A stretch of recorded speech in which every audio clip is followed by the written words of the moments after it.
Maharashtra TV9 news, संकल्प सर्वसामान्यांच्या हिताचा। वैष्णवी हगवणे या विवाहितेनं सासरकडील मंडळींच्या छळाला कंटाळून आत्महत्या केल्याची घटना ताजी असतानाच चरोली येथे पतीच्या त्रासाला कंटाळून विवाहितेनं गळफास घेऊन आत्महत्या केल्याचा प्रकार समोर आलाय। दिसायला चांगली नाहीस असं सतत हिणवत तसेच तिचे दागिने गहाण ठेवत पतीनं तिचा मानसिक छळ करत तिला आत्महत्येस प्रवृत्त केले। पोलिसांनी दिलेल्या माहितीनुसार सुजाता माने असं आत्महत्या केलेल्या विवाहितेचं नाव आहे। सुजाता यांचे वडील शिवाजी सूर्यवंशी यांनी दिघी पोलीस ठाण्यात फिर्याद दिली आहे। पती नरसिंग माने याच्या विरोधात गुन्हा दाखल केला आहे। सुजाता आणि आरोपी नरसिंग यांचा 25 जून 2019 रोजी विवाह झाला होता।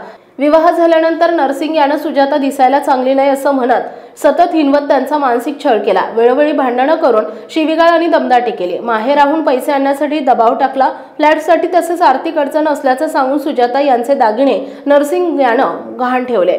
त्यांचा मानसिक आणि शारीरिक छळ केला। अखेर या छळाला कंटाळून सुजाता यांनी घरात गळफास घेऊन आत्महत्या केली आहे। आपल्या परिसरातील महत्त्वाच्या बातम्या पाहण्यासाठी महाराष्ट्र TV9 न्यूज चॅनलला YouTube वर सबस्क्राइब करा आणि बेल आयकॉन प्रेस करा।